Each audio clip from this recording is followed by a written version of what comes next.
Welcome to Intentional Divorce Insights. I'm Leah Hadley, certified divorce financial analyst, accredited financial counselor, and the founder of Intentional Divorce Solutions. I'll be your guide through the complexities of divorce, finance, and emotional wellness. Join me as we uncover practical tips and empowering insights to help you navigate your divorce with clarity and intention. Hi there, and welcome back to Intentional Divorce Insights. I am so happy that you are here with us today. You are in the right spot. We have a fabulous guest with us today who's just going to share so much wisdom. This is Carla Shohet, who is an integrative trauma psychologist, educator, and podcast host with over 2 decades of experience supporting individuals recovering from trauma, narcissistic abuse, and chronic stress-related health issues. Her clinical work is rooted in neuroscience and nervous system health repair, integrating modalities such as somatic experiencing, internal family systems, brain spotting, trauma hypnotherapy. Oh, you got all the buzzwords. DBT, polyvagal theory, and positive psychology. As the creator of the NTN pathway and founder of the THANARA program, Carla offers both professional and personal healing programs designed to support deep transformation. A mother of 3, she is also the host of Time to Unlearn, a podcast that brings trauma education and hope to listeners globally. Carla's work empowers cycle breakers, helping them heal their nervous system, reclaim their identity, and protect their children from intergenerational trauma, especially through high conflict separation and divorce. Welcome, Carla. Thank you so much for joining us. Hi, Leah. Thank you so much for having me, and thank you for that introduction. Oh, it was my absolute pleasure. My goodness, you have so much experience in education. I'm so looking forward to learning from you. You know, we're talking about narcissistic abuse today, and this word narcissist is really thrown around quite a bit, especially when people are going through divorce. You know, there are a lot of actions that people take that might be out of character, right? But that's not really what we're talking about. We're talking about true narcissistic abuse. So tell us, who are we actually talking about here? So yeah, that's an interesting point you make, because often the word is thrown around a lot, especially during a high conflict separation or divorce, and the legal system does not care about that word. In fact, it's counterproductive in a legal or in court place to even use that word. And what you mentioned is reactive abuse. Really, is the actual innocent party who is reacting to the constant attacks and manipulation, which is sometimes or often very covert. So narcissists, I don't look at narcissism as a diagnosis. I don't look at anything as a diagnosis really anymore. I look at everything from a trauma-informed lens, and that means that I see narcissism on a spectrum. Like most diagnoses, they're always on a spectrum.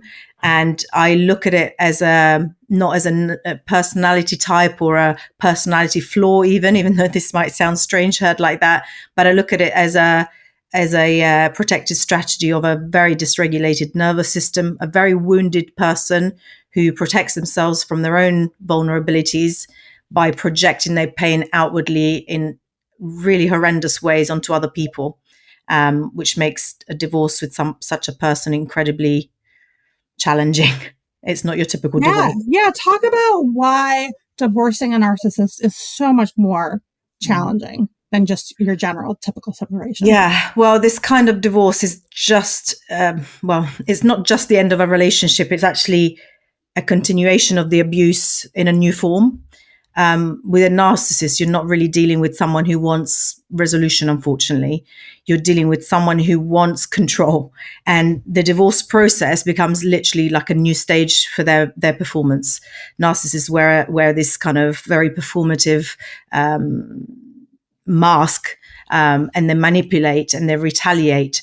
So that continues, and often, unfortunately, doesn't end with divorce, but actually is amplified.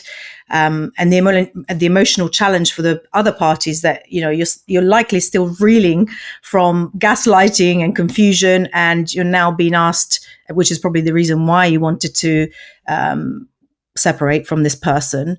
But now in a divorce scenario, you're now being asked to navigate complex legal, financial, and parental decisions while you're still traumatized. So strategically, it's also harder because narcissists can often exploit the legal system. They're normally highly intelligent and they're very practiced at pretending to be someone they're not. They want to punish, they want to destabilize their former partner, especially if you were the one that initiated the divorce, which in the UK, statistically, it's mostly women that initiate divorce. So it's not, for them, it's not about fairness at all. It's about winning. It always is with a narcissist. So, they're likely going to look like the calm and,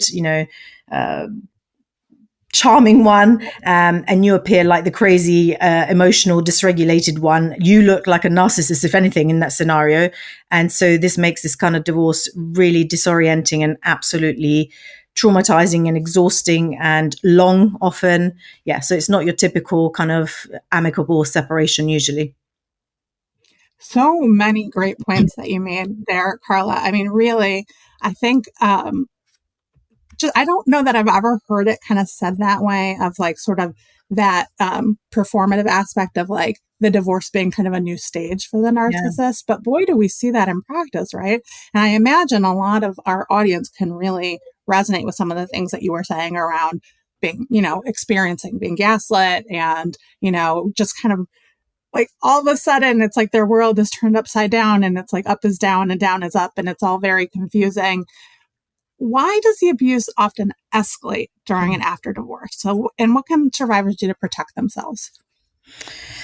Well, it escalates because the narcissist experience the end of the relationship, especially if you initiated it, as a narcissistic injury. So it's the worst possible thing you can do to a narcissist.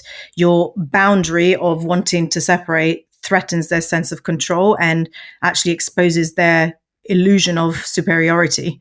That's why so many survivors are really shocked to find that the moment they try to leave, the abuse becomes actually more intense, not less.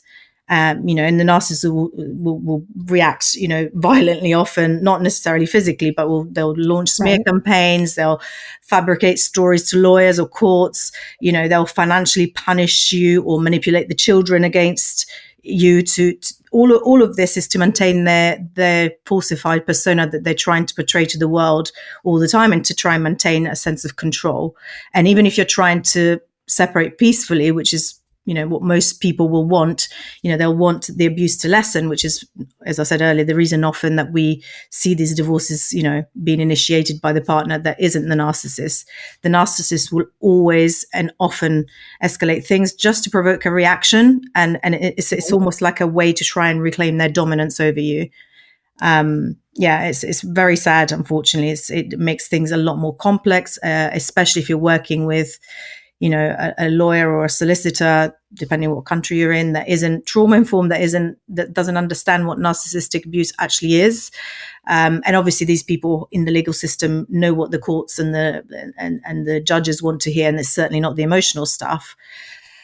But from the perspective of the person that's initiating the divorce with a narcissist, you really, to be able to protect yourself, you do need to stop engaging in an emotional way, which is really extremely difficult, right? Because in any divorce, emotions are high. And unfortunately, when emotion is high, intelligence just drops.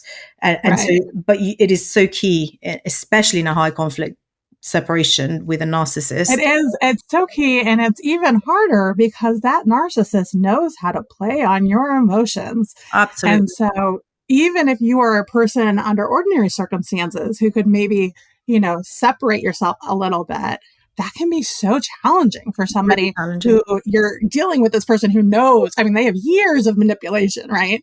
And really knows how to push your buttons. So that's tough. What strategies do you recommend for people to kind of help them with that?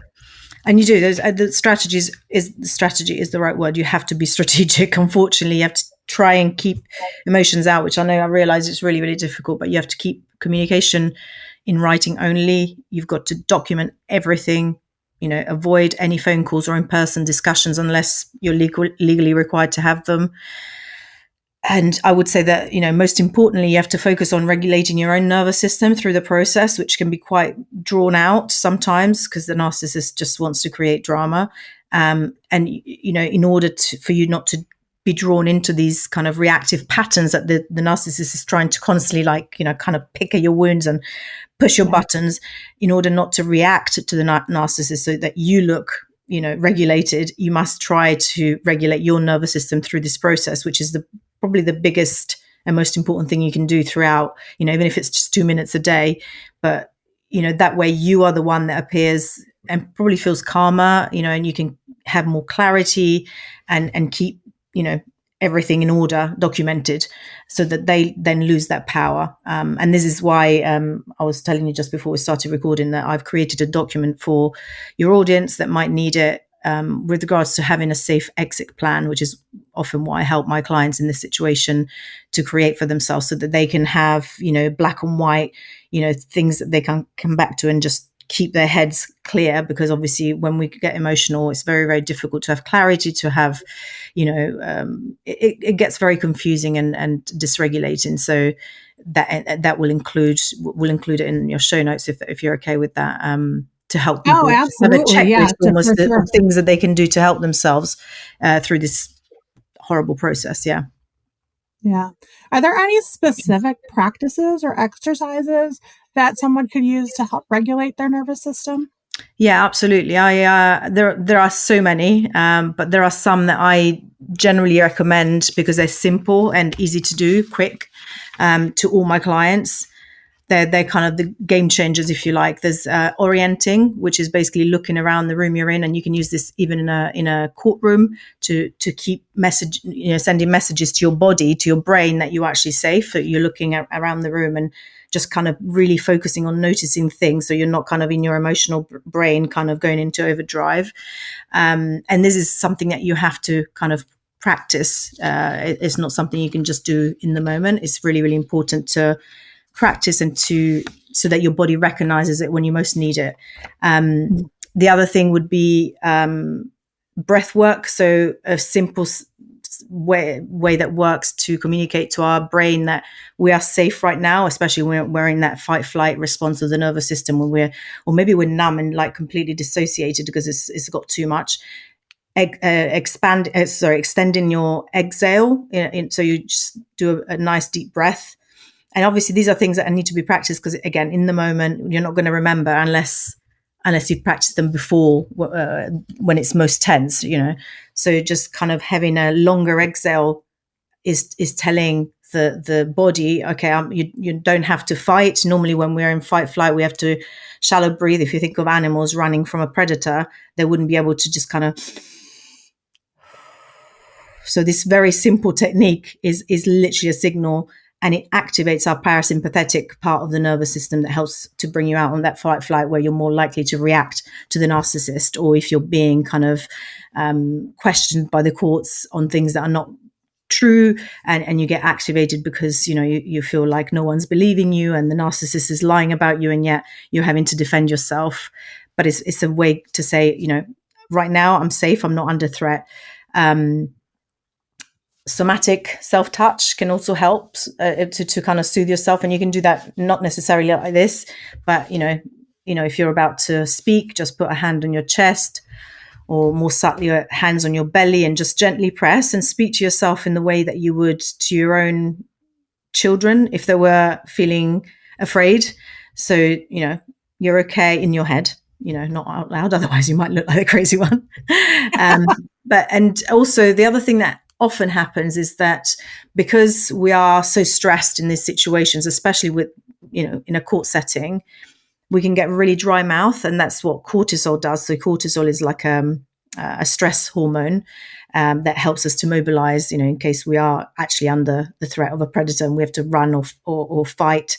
Cortisol starts to be released in our body, adrenaline, and it creates this kind of sense of dry mouth, which makes it difficult. Sometimes it stops us speaking. So having a bottle of ice cold water with you at all time and just sipping that through the court proceeding really helps. And it also can help to activate the mammalian diving reflex, which is another signal of safety to the body. It kind of changes your state automatically. And, to remember that even doing some of these things, there's obviously a lot more, right? So, you want to try and regulate your body out of this kind of constant stuck in survival mode of fight flight that you would be when you are going through this process, or maybe you're numbed out because it's just already been too long and too much and your body's shutting you down. This is not, because you're weak, is actually your nervous system, your autonomic nervous system doing its job to try and protect you, as counteractive as it might feel when you're going through it. But the important thing is to be able to do all these things in the most tense moments, whether it's in court or whether you're having to hand over the children or whether you're talking to your lawyer, when you need most clarity and most calm.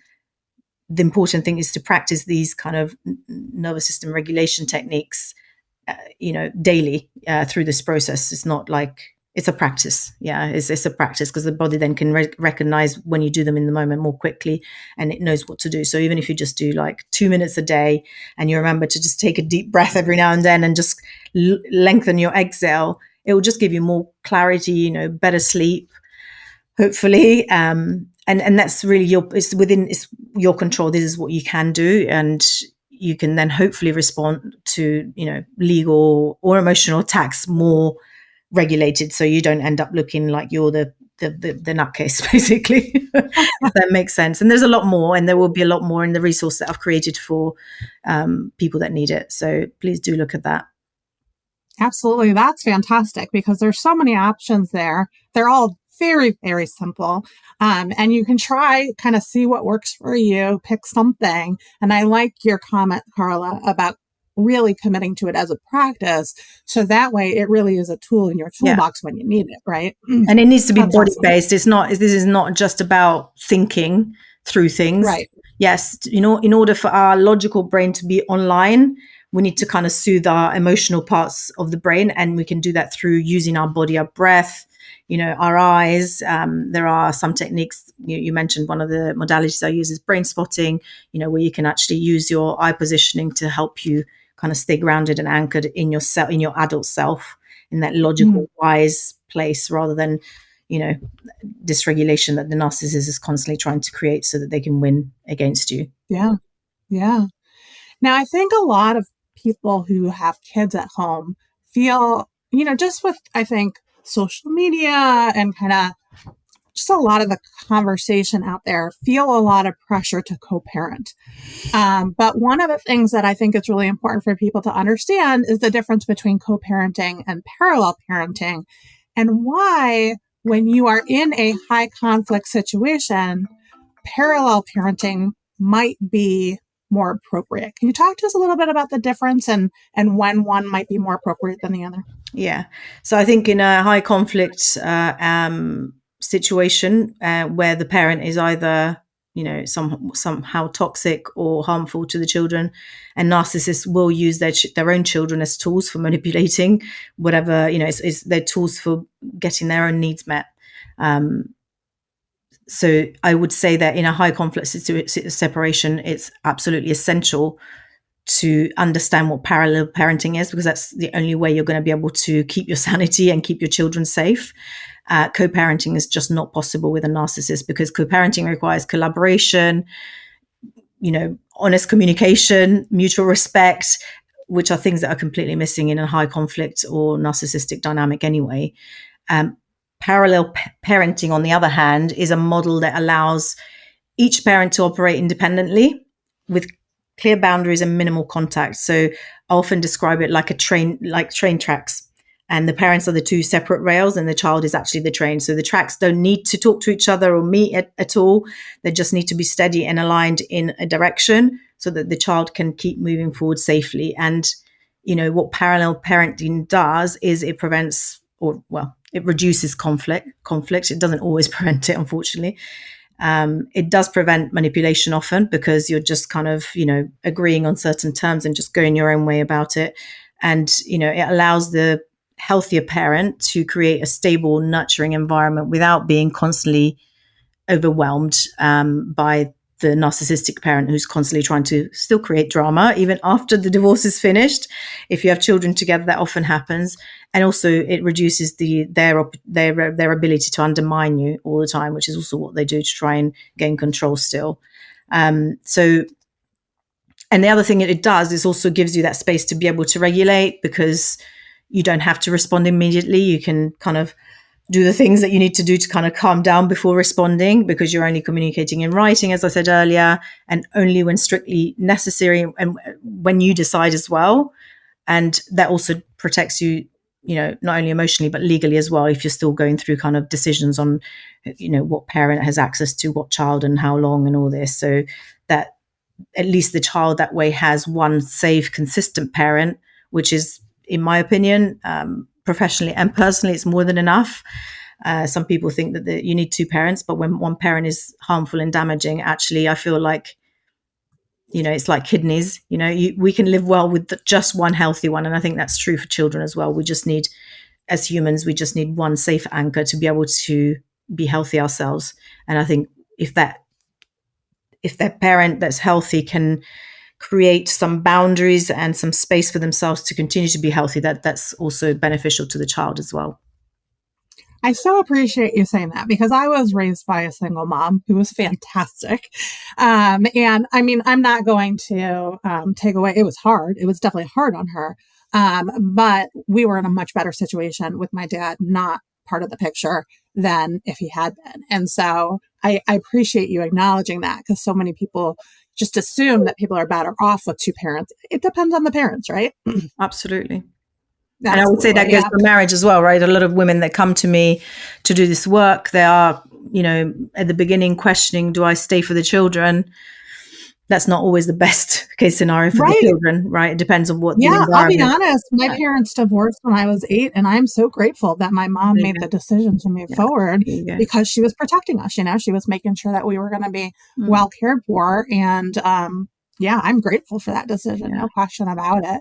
Absolutely. Carla, I always feel like when women come to me in these high conflict situations, they really need a strong team to support them. It is a tough process. In a typical situation, it's tough. Your life is changing. There's a lot going on, right?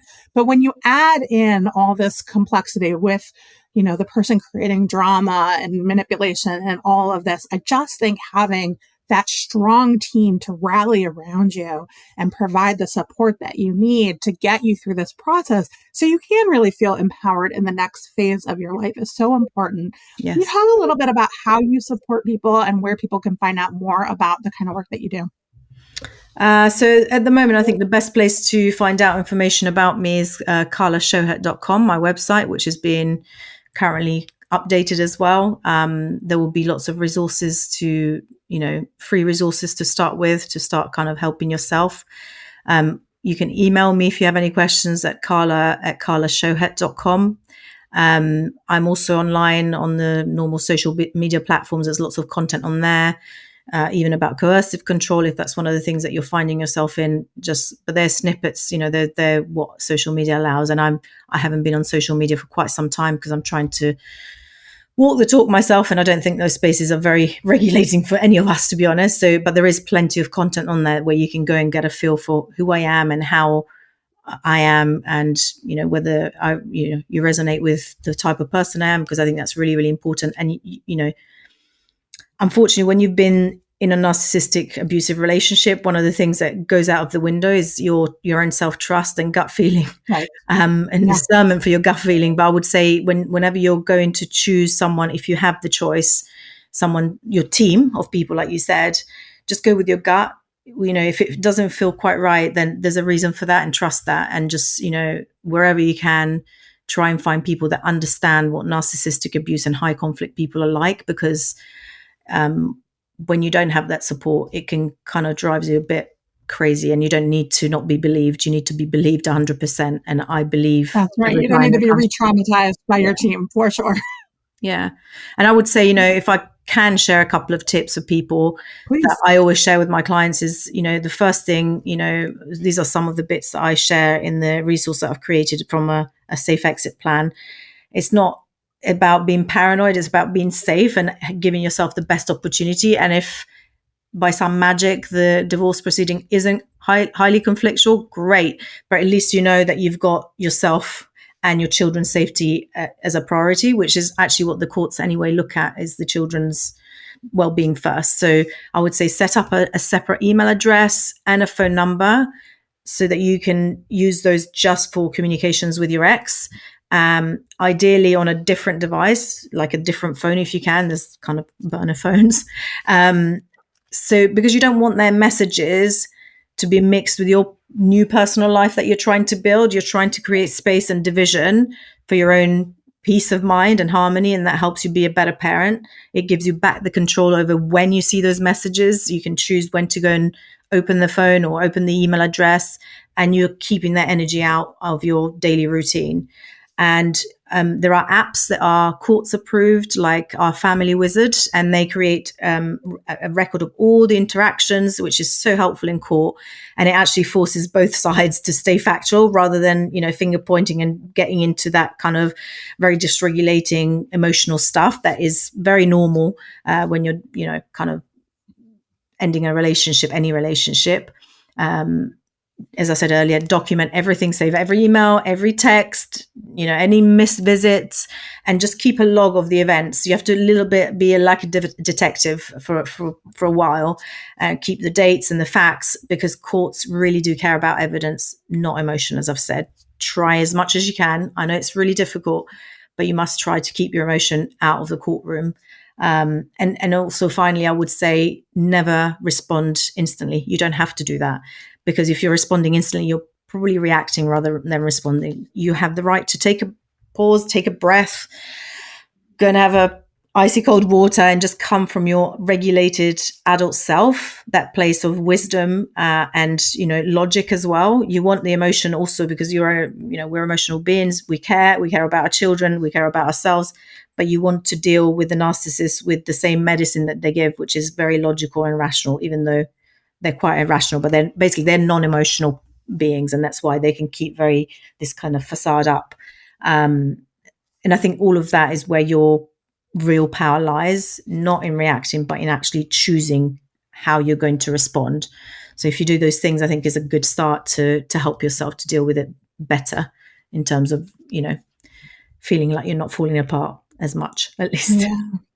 Yeah. Thank you so much for sharing those tips. I think they're so valuable. So many people will benefit from this episode.